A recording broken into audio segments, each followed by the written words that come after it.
Sorry lang, sorry. Hanggang saan ang kaya mong gawin para sa iyong mahal sa buhay na may matinding karamdaman? Araw-araw nag-iikot si Michelle sa iba't ibang lugar para magpakalat ng mga lata at manghingi ng tulong sa iba't ibang ahensya. Wala siyang kapaguran, makahanap lang ng pambili ng gamot para sa kaanak na may malubhang karamdaman. Ma'am, konting pandagdag lang po, pampalibo lang po. Kahit man lang po sana, mga barya-barya nila, ma'am. Kung pwede po nilang ihagis sa amin, malaking tulong na po yun sa amin. Para kay Michelle, lahat kaya niyang tiisin.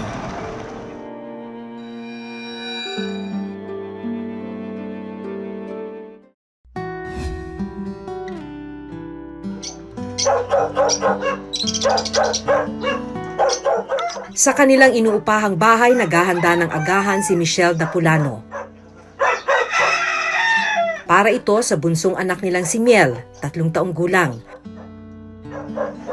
May sakit si Miel na primary sclerosing cholangitis, isang uri ng chronic liver disease kung saan lumalaki ang atay at lapay ng may sakit. Good morning po. Saan po?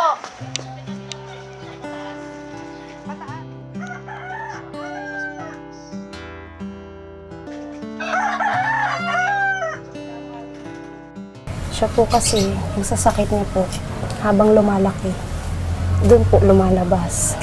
Lagi siyang umiiyak na masakit. May time, ma'am, pag umaatake po talaga. Kasi makikita mo, ma'am, sa kanya pag umaatake yung sakit niya. Yung mata po niya parang, hindi siya dilaw, ma'am, halo. May pagka-green. Irritable na siya. Ano sinisigaw niya? Mama, alay, takit. Takit, Sakit. mama. Oh. Tapos, awak niya yung dito niya. Gusto niya, ma'am, siya lang yung nakaganyan. Ayaw niya nang dinidikit. Ayaw niya nang nagagalaw. Taong 2018 nang matuklasan ni na Michelle ang kondisyon ni Miel. Naninilaw na ang mga mata ng bata, malaki at matigas ang kanyang tiyan at butot balat na rin ang kanyang mga kamay at paa. Ayaw niya yung ganitong posisyon. Opo, ma'am. Yung naiipit yung tiyan niya. So, yung ganyan-ganyan, ginaganyan ko ng ginaganyan. Hanggang gabi, Opo, ma'am, lalo na po pag sumasakit. Pagkatapos mapakain si Miel, nagtimpla naman si Michelle ng tsaa para ihatid sa isa pa palang pasyente ng pamilya. Hindi lang pala si Miel ang may kritikal na karamdaman sa bahay nila. Pati ang ina ni Michelle na si Aling Pina, 58 taong gulang, halos 1 taon nang nakaratay. May stage 4 rectal cancer si Aling Pina. Nagsimula lang daw ito sa pananakit ng tiyan at likuran. Nang hindi na niya matiis ang sakit, nagpadala na siya sa ospital. Dito na nila nalaman na malala na, stage 4 na ang kanyang cancer. Halos 1 buwan din po ako nakumpanya. ano sabi ng mga doktor tungkol sa sakit ninyo? Nga po, kalat na daw po yung cancer na daw po. Kwento ni Michelle, nasa 87,000 pesos ang kada cycle ng chemotherapy. Nangangailangan si Lola Pina ng 8 cycle o katumbas ng halos 700,000 piso. Ayoko naman po magpakemo. Wala naman po kami ganun kalaking halagang pera na hinihingi nila na milyon. Para Sabi po ko, sa kanina chemo. din, sabi ko, papa-opera din lang naman tayo. Sabi ko, saan tayo pa ng pera? Sabi ko, wala naman tayong perang ganyang galaki. Sabi ko, ganun. Ganun din po, pag kinikimo din po ako, di, taon din po, alagaan pa ng mga anak ko, wala rin. Sabi ko, huwag na lang. Sabi ko, importante ka ako yung mga gamot ko na lang. Ito, ang dami. Sa datos ng Philippine Cancer Society, aabot ng 5 hanggang 7 milyong piso ang gastos para sa gamutan ng cancer. Depende kung anong uri at kung gaano ito kalala. Palliative care o hospice care ang ginagawa ngayon sa kanya. Ito ang pag-aalaga sa mga taong may taning na ang buhay. Para maibsan ang sakit na dulot ng cancer, 5 klase ng gamot ang iniinom ni Lola Pina. Higit 500 pesos ang gastos para sa mga gamot na kailangan niyang inumin kada araw. Pero yung pambili nun, malaking Opo, ma'am, mabigat. kasi talagang mabigat, ma'am. Kami po magkakapatid, nag-aambag-ambag. Kahit mabaon kami sa utang, ma'am, at least nagawa namin yung tungkulin namin sa nanay na. Pag nararamdaman niyo po yung sakit, ano na lang po iniisip ninyo? Makirot ko na hindi umaintindihan yung sakit ko. Just sumisigaw na lang ako. 12 klase naman ng gamot ang iniinom ni Miel. Ang gastos kada araw, higit 300 pesos. Para may katuwang si Michelle sa pag-aalaga, napilitang huminto sa trabaho sa construction ang kanyang asawang si Arnel. Nangangailangan si Miel ng agarang liver transplant. Anong sabi ng doktor? Kailangan niyang mag-liver transplant. Hanggang Opo, ilang yun lang taon? po talaga yung Hanggang treatment. ilang taon? Kung kailan po siya mas maagang ma-liver transplant, ma'am.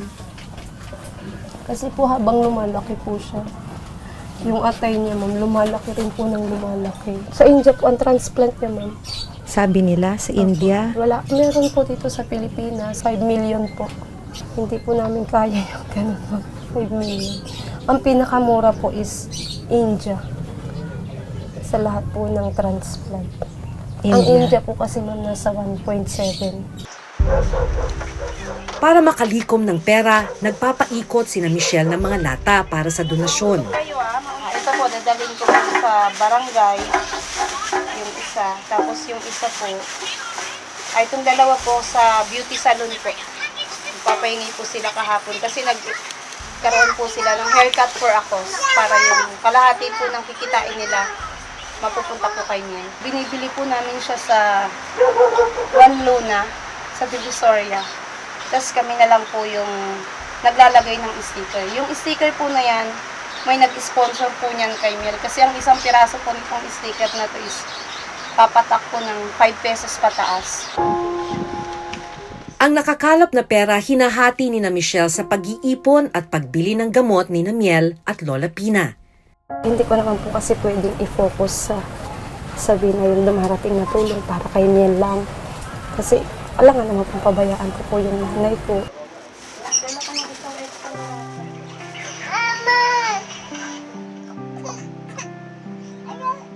Ngayong umaga, kasama si Miel at isa pang anak.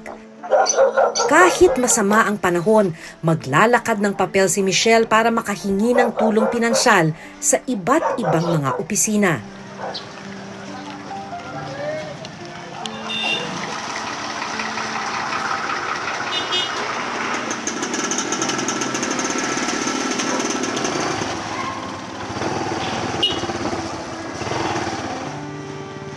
Unang dumaan sina Michelle sa barangay hall para mag-iwan ng mga lata. Magpapasok po ako ng requirements para po sa assistance na pwede nilang maibigay sa inyo. Lahat ng departments namin nilagyan namin siya ng lata for health and health. Pag napupuno na siya, ini-inform namin si Michelle na pick up na tayo ng ganito. So yun yung aming little help.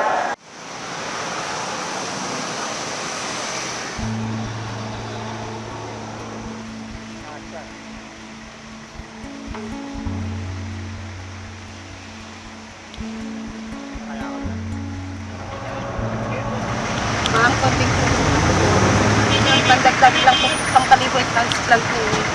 Kahit man lang po sana, mga barya-barya nila, ma'am. Kung pwede po nilang ihagis sa amin, malaking tulong na po yun sa amin. Mula Quezon City, biyabiyahe naman sina Michelle papunta sa Malate sa Maynila.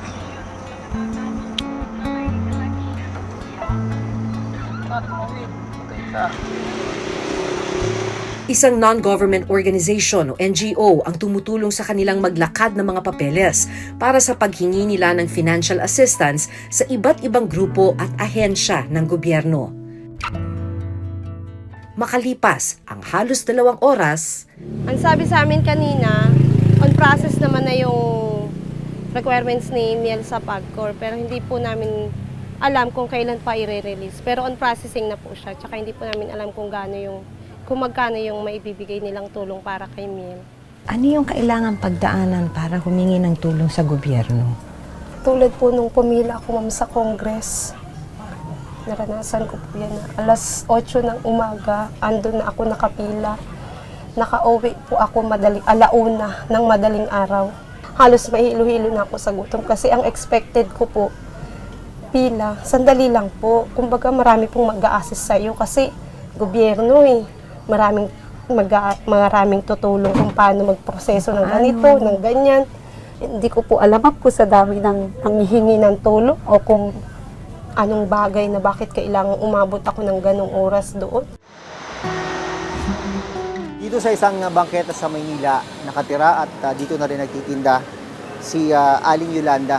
Sa kabila ng kanyang maselang kondisyon, stage 4 na yung cancer. Narito siya, exposed sa iba't ibang elemento. Sa mga usok ng mga sasakyan dumadaan.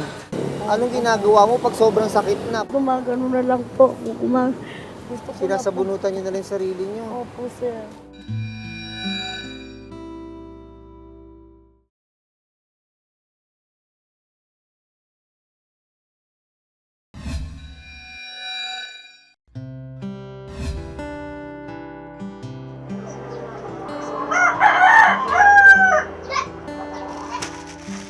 Dahil hindi pwedeng tumigil sa paghahanap ng pambili ng gamot, nagbebenta rin sina Michelle ng mga t-shirt at mugs bilang dagdag sa iniipong pera. Ang bentahan namin nito, nasa 300. Yun, pinapaikot-ikot ko siya, ma'am. Tapos bumibili ako ng ibang mga paninda na pwede namin itinda.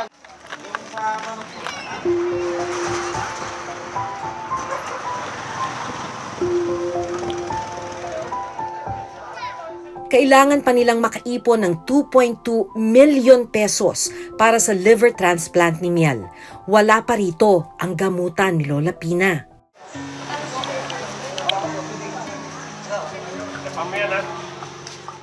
Ngayon, ma'am, nakakaipon na po kami. Nasa 100 na po. Malaki pa po yung kulang. 100,000. Opo, ma'am. Minsan po nababawasan pa yun kasi pag may mga laboratory si baby, tapos ma'am, yung mga gamot nga po ni nanay, doon din po ako kumukuha, ma'am. Hindi ka pa rin nawawalan ng pag-asa. Ano ko ang Diyos? Diyos, una ang anak ko. Sabi ko, binigyan mo ng sakit na ganyan na sumunod ang nanay ko. Sabi ko, napakalalaking halaga pa man din ang gamutan na ipinagkalok mo na binigay mo. Sabi ko, nung nakita ko po yung mga taong tumutulong kay Miel, kay nanay, doon po ako anuhan ng lakas ng loob. Kasi andyan po yung mga nagsasabi po sila lagi na hindi yan ibibigay ng Diyos sa'yo kung hindi mo kaya. Kulang na kulang rin ang pangtustos ng gamot ng isang ginang na may stage 4 breast cancer na viral ngayon sa social media. Ipinost ang kanyang kwento ng kanyang anak-anakan.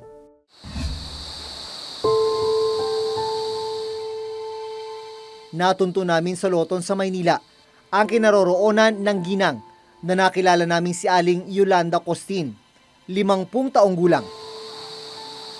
Noong nakarang taon, natuklasang stage 4 na ang kanyang breast cancer. Dito sa isang bangketa sa Maynila, nakatira at dito na rin nagtitinda si Aling Yolanda. Sa kabila ng kanyang maselang kondisyon, stage 4 na yung cancer. Narito siya, exposed sa iba't ibang elemento. Sa mga usok ng mga sasakyan dumadaan, mapapansing hirap siyang huminga. Hirap na rin siyang makatayo at makalakad. Mula nang madiskubring nasa stage 4 na ang kanyang cancer, hindi na siya muling nakapagpa-check up sa ospital.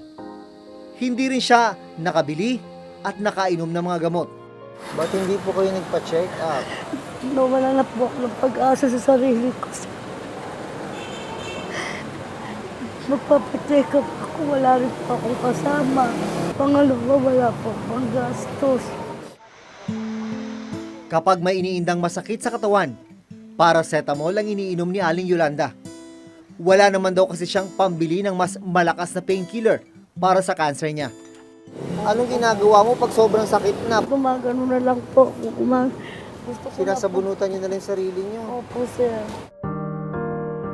Ayon sa isang foundation na nagbibigay ng tulong pinansyal at medikal sa mga indigent o mahihirap na pasyente, malaki ang gastos para sa paggagamot ng isang malalang sakit tulad ng cancer ni na Yolanda at Lola Pina at liver disease ni Miel. Yan po yung realidad natin dito sa bansa natin na mahal yung gamot, mahal din yung bayad sa doktor, mahal din yung magpa-ospital. Meron sa Amerika pag-aaral or sa mga first world countries pag-aaral, maraming excess cancer deaths. Ibig sabihin nun, namamatay sa cancer nang hindi naman dapat.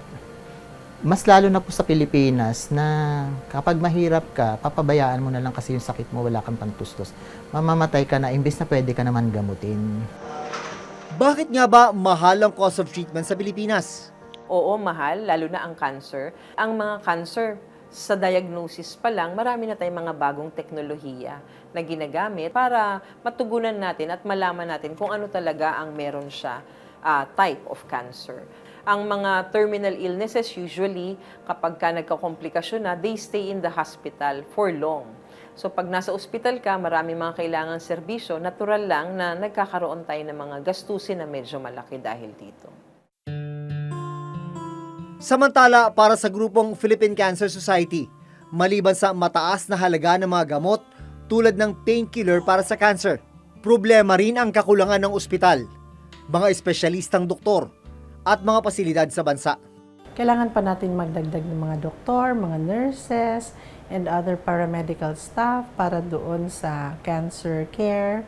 We also have to upgrade some of our hospitals, and we would really like to see that in the future, hindi lang makakonsentrate ang cancer care and treatment sa urbanized areas, but pupunta din siya sa mga probinsya. Pebrero ngayong taon, pinirmahan na ni Pangulong Rodrigo Duterte ang Republic Act 11223 o Universal Healthcare Law. Sa ilalim ng batas, otomatikong may enroll ang lahat ng Pilipino sa National Health Insurance Program. Lahat ng Pilipino magiging member na ng PhilHealth, pero ika-classify sila sa dalawang uri.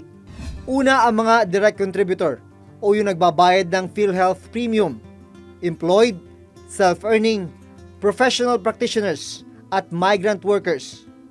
Ay ikalawa naman ay ang mga indirect contributor o yung mga indigent at pinakamahihirap na subsidized ng gobyerno ang PhilHealth Premium.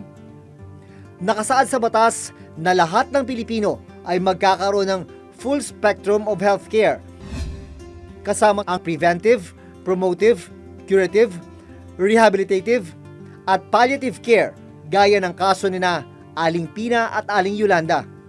Kapag nakatapos na tayo ng mga consultations natin, maybe magkakaroon na tayo ng pag-uusap uli o pag-meeting para ma-finalize natin ang version ng implementing rules and regulations. So, maybe around August, pwede na natin mapirmahan ang implementing rules and regulations.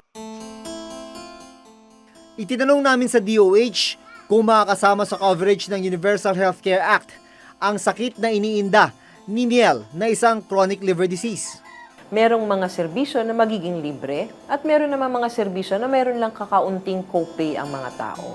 So kung paano dyan sa sinasabi nating primary sclerosing cholangitis, kung may ganung sakit ang bata, mabibigyan tugon natin. Kasi nga sabi ko nga, so it will not matter what type of disease they would have as long as they are part of and registered into a network, they will get the necessary services that they would need. With the pronouncement pa na admit all, so ang taas ng expectation ng mga tao pagpunta ng ospital ay libre lahat. Ang daling sabihin, libre, libre, libre, pero sa totoo lang, pipila at halos yung mga mahihirap, lagi na lang at lagi nanlilimos. So walang dignidad, nakakalungkot. Naisabatas na rin ang Republic Act 11215 o National Integrated Cancer Control Act na naglalayong magtayo ng National Integrated Cancer Control Council at Cancer Care Infrastructure. Magkakaroon din tayo ng Cancer Assistance Fund. Ito ay isang pondo na maaring makuha at pamamahalaan ng DOH kung saan makakuha tayo ng solicitations o kaya mga donasyon at dito papasok ang pondo na ito na siyang maaring magamit ng ating mga pasyente.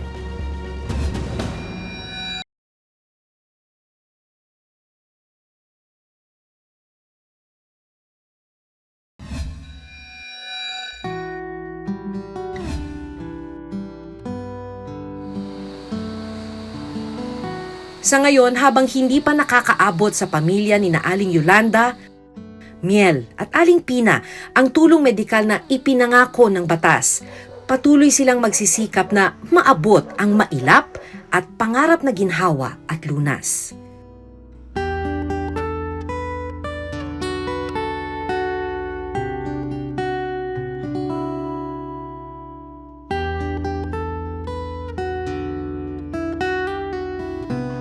Hanggang sa susunod na Huwebes, ako si Maki Pulido. Ako si Jun Veneracion at ito ang nakatala sa aming Reporter's Notebook. Notebook.